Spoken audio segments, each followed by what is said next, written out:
नमस्कार, मैं धीरज जी का। चाय पर तो चर्चा बहुत सुनी होगी, लेकिन मैं आज जलेबी की दुकान पर खड़ा हूं और जलेबी पर चर्चा।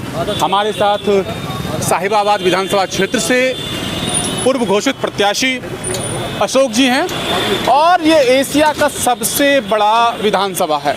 यहाँ लगभग 10 लाख वोटर्स हैं और जब चुनावी दुंदुभी बज गई है और तो फिर रणबांकुरे अब ताल ठोकने लगे हैं मैदान में। जी हाँ, हमारे साथ आम पब्लिक भी है, उनसे राय जानना चाहूँगा कि आखिर मिजाज क्या है। जी हाँ, सबसे पहले आप बताएं कि कैसा है, कैसा माहौल है, किसको वोट देंगे, क्या हालात है यहाँ के।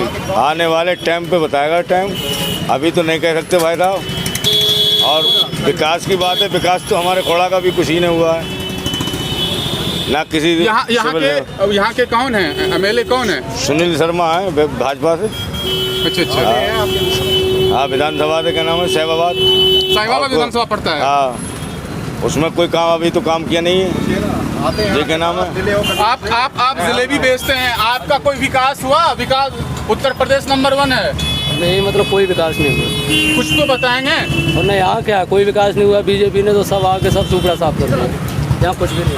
जी हाँ, हमारे साथ हैं कांग्रेस ने 6 महीना पहले ही कांग्रेस के प्रत्याशी घोषित कर दिए हैं। अशोक जी को एडवोकेट हैं, प्रोफेसर भी रह चुके हैं और ये जो विधानसभा क्षेत्र है ये साहिबाबाद विधानसभा क्षेत्र के अंतर्गत आता है। जी हाँ, बताएं कि आप अगर जीतते हैं साहिबाबाद विधानसभा क्षेत्र से तो क्या क्या आप प्रगति करेंगे, और जिस तरह से देखा जा रहा है अभी उत्तर प्रदेश को बताया जा रहा है नंबर 1, इस पर आप क्या कहना चाहेंगे? देखिए, पहले तो मैं थोड़ी सी करेक्शन कर दूं, अभी घोषित नहीं हूं, मैं भावी हूं। और क्योंकि इलेक्शन नोटिफिकेशन तो है नहीं, तो भावी प्रत्याशी हैं।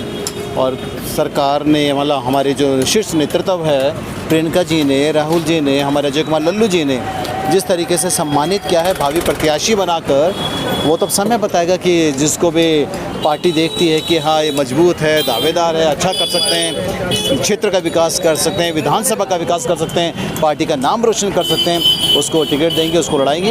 लेकिन खैर, आपने कहा कि उत्तर प्रदेश विकास में नंबर 1 है। सोमेश यादव जी की जलेबी की दुकान है, मेरे सारे खोड़ा के वासी हैं, यहाँ पर नगर पालिका खोड़ा पड़ती है, हमारी साहिबाबाद की विधानसभा में है।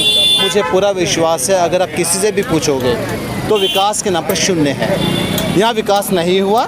और यदि आप पूछना चाहें तो पूछिए, मेरी मुस्लिम आबादी है, जब ये भाजपा के लोग आते हैं या कुछ आते हैं तो ये क्षेत्र मेरा ऐसा है जो हमेशा से पिछड़ा रहा, नेग्लेक्टेड रहा, जो मैं दूसरी भाषा में कहूँ। और यहाँ पर मुझे लगता है कि इस क्षेत्र को, क्योंकि एशिया की बड़ी कॉलोनियों में से एक मानी जाती है, एशिया की सबसे बड़ी विधानसभा है, और एशिया की जब मैं सबसे बड़ी विधानसभा बोल रहा हूं तो 10 लाख वोटर हैं, तो चुनौती तो है। लेकिन आप विश्वास रखिए, क्योंकि हम ऑलरेडी प्रोफेशनली एडवोकेट हैं, हाई कोर्ट और सुप्रीम कोर्ट में प्रैक्टिस है, मैं उत्तर प्रदेश कांग्रेस कमेटी का वाइस चेयरमैन हूँ लीगल डिपार्टमेंट का।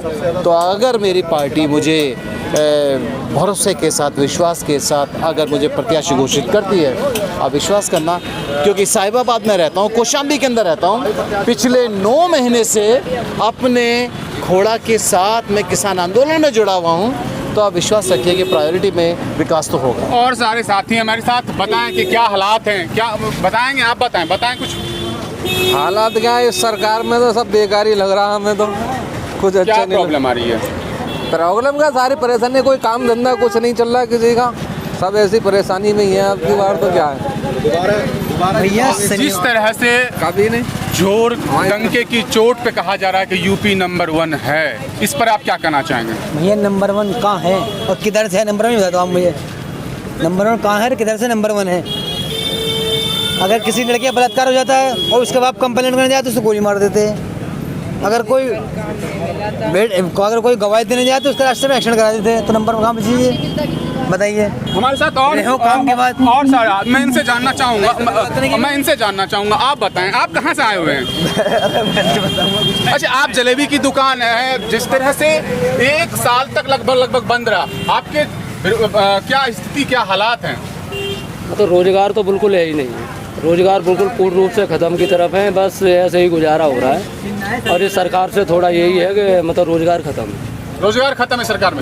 आप महिला हैं, आप महिला आप महिला हैं, आप बता सकती हैं, आप महिलाओं क्या हालात है जिस तरह महिलाओं का उत्तर प्रदेश में बताया जा रहा है कि तरह के घटनाएं हो रही हैं महिलाओं के साथ, ऐसा क्या सही बात है?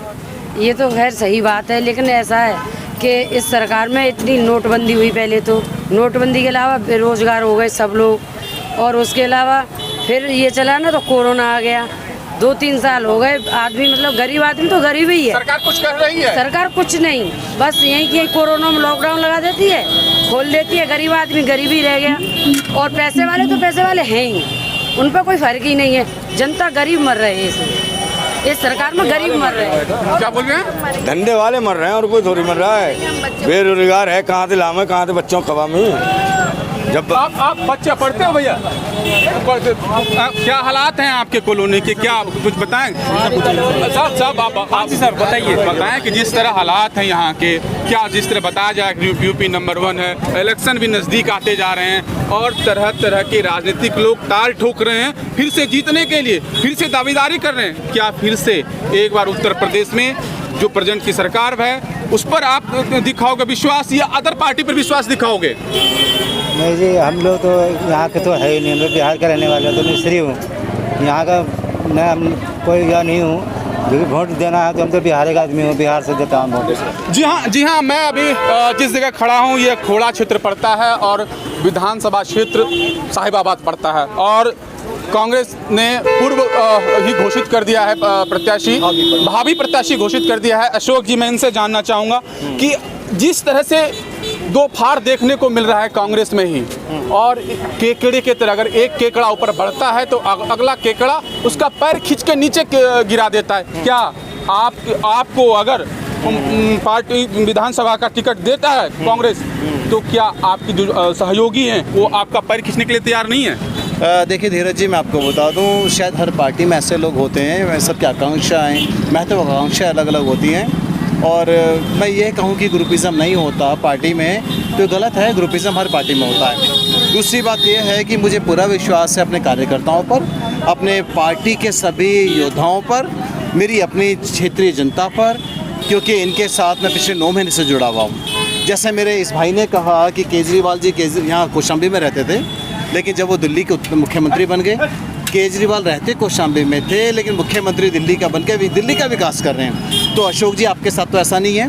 मैं अपनी क्षेत्र की जनता को बता दूं कि मैं कौशाम्बी में ही हूं, मेरा अपना घर है, केजरीवाल साहब की तरह सरकारी निवास में नहीं रहता था, और मेरी सारी क्वालिफ़िकेशन हाई कोर्ट में और सुप्रीम कोर्ट में मेरी प्रैक्टिस है। मैं सरकारी नौकर नहीं हूँ, मैं वकील हूँ, और शायद आप सब लोग जानते हैं क्योंकि पिछले 9 महीने से आंदोलन के साथ जुड़ा हुआ भी हूँ। बहुत सारी बाइट्स मैंने मेरे जितने भी किसानों के ऊपर, जितने लोगों के ऊपर, जितना भी केसेस हुए झूठे, हम सारे फ्री लड़ रहे हैं उनके लिए। तो दूसरी बात यह है क्योंकि ये क्षेत्र मेरे ही पास में है, मेरे घर के बिल्कुल बगल में है, तो मुझे तो लगता है कि पहले मैं अपने परिवार में बैठ जाऊँ, पहले अपने परिवार को संभाल लूँ। जब परिवार के लोग साथ होते हैं ना तो बाहरी राजनीति या गुटबंदी काम नहीं करती। ठीक कह रहा हूँ? जी हाँ, जिस तरह से देखा जा रहा है कि और प्रत्याशी जो हैं आपके विधानसभा क्षेत्र से वो भी ताल ठोक रहे हैं, वो भी कह रहे हैं कि नहीं मुझे टिकट चाहिए। जब इस तरह का मामले सामने आएंगे तो दूसरी जो दल हैं उसके प्रत्याशी बाजी जीत लेंगे। देखिए, राजनीति में, क्योंकि राजनीति का मतलब क्या है, विधानसभा चुनाव तो है और हर पार्टी का अधिकार है, हर पार्टी के कार्यकर्ता का अधिकार है। जो कार्यकर्ता तो अपना दावा कर सकता, करना भी चाहिए, उसका मौलिक अधिकार है। लेकिन आप अगर मैं अपनी पार्टी से हटकर दूसरी पार्टियों की बात करूं, यहाँ पर देखिए सभी पार्टी हैं, सारे अपने निभाएंगे, शक्तियाँ देंगे। लेकिन पिछले 30 साल से, धीरज जी मैं आपके माध्यम से पूरे देश को बता दूं कि 30 साल से मेरा उत्तर प्रदेश, जब से कांग्रेस की सरकार नहीं आई, किसी भी सरकार ने विकास नहीं किया। कम से कम योगी सरकार से पहले जो सरकार थी वहाँ तो थोड़ा विकास देखने को मिलता था, लेकिन योगी साहब की सरकार में मुझे कोई एक काम बता दो, सिर्फ एक काम बता दो। यहाँ तो एनकाउंटर स्पेशलिस्ट हो गई है। जैसे मेरे साथी ने कहा कि अगर कोई गवाही देने के लिए जाता है तो उसका भी गाड़ी पलट जाती है। यहाँ तो एक्यूज़ को जब लेकर आते हैं तो उनकी गाड़ी पलट जाती है और एनकाउंटर हो जाते हैं। तो यहाँ पर बहन बेटी की इज्जत कहाँ सुरक्षित है? यहाँ पर मेरे बहुत सारे ऐसे जाति और धर्म के आधार पर जो बांटा अगर समाज अगर को। कांग्रेस पार्टी जी। आपको टिकट देती है साहिबाबाद विधानसभा क्षेत्र जी, से, जी। तो ये जो जनता है आपके सामने खड़ी है, इसके लिए क्या करोगे और क्या वादे करोगे, आप जनता से बताओ। देखिए, मैं बताता हूँ कि जिस समय हमारा चुनाव घोषणा पत्र बन रहा है, चुनाव घोषणा पत्र में, क्योंकि हम 30 साल से सत्ता में नहीं है उत्तर प्रदेश में, 30 साल में पूरी एक जनरेशन बदल जाती है। 30 साल पुराने जो नेता थे शायद अब वो नहीं हैं और बहुत बुजुर्ग हो गए हैं, वो हमारे मार्गदर्शक हो सकते हैं, लेकिन शायद मुझे नहीं लगता कि वो हमारे इलाके में, मोहल्ले में, गली में जाके अपने लोगों से अच्छा मिलें। किया, जिसने अच्छा किया वो गया। कोई मरा किसी पार्टी का, कांग्रेस के क्यों मरे? उन्होंने अच्छा किया। राजीव मरे, इंदिरा मरी, सब मरी, सोनिया, ठीक है, सोनिया भी जिंदा है, ठीक है ना, लेकिन जो भी मरा क्यों मरा? उसने अच्छा किया ना। बिल्कुल, देश हित में एक बिल्कुल सही बात है। मेरे खोड़ा कॉलोनी के निवासियों की भावना है कि हाँ, सच है, देश के विकास में अगर किसी की कुर्बानियाँ हुई तो वो कांग्रेस की हुई, कांग्रेस की गांधी हुई, परिवार किसी की की हुई। और मुझे लगता है कि योगी जी और मोदी जी, इनका कोई एक ऐसा बैकग्राउंड बता दो जो इनका देश के नाम पर शहीद हुआ हो। बल्कि ये वो लोग हैं जिस समय अंग्रेजों का शासन था, अंग्रेजों को हमारे क्रांतिकारियों की लिस्ट बनाकर पकड़वा कर आ गए थे। अशोक की लंबा वीडियो थोड़ा लंबा होता जा रहा है। लास्ट में ये जानना चाहूंगा जी। कि क्या इस बार योगी सरकार का जाना तय है या आप लोग कमर कस लिए हो? बिल्कुल जाना तय है, और मैं नहीं कह रहा, मेरी पूरी जनता कह रही है। ये सरकार नहीं रहेगी, बीजेपी नहीं पूरा रहेगी। जाना तय है और पूरी ताकत के साथ जाएगी, आप विश्वास कीजिए। आप देख सकते हैं, मैं खोड़ा में खड़ा हूं, ये साहिबाबाद विधानसभा क्षेत्र में आता है। अब जब चुनाव नज़दीक आ रहे हैं तो धीरे धीरे जितने भी रणबांकुरे हैं वो कमर कस ली हैं ताल ठोकने के लिए, लेकिन ये वक्त ही बताएगा कि जीत किसकी होती है।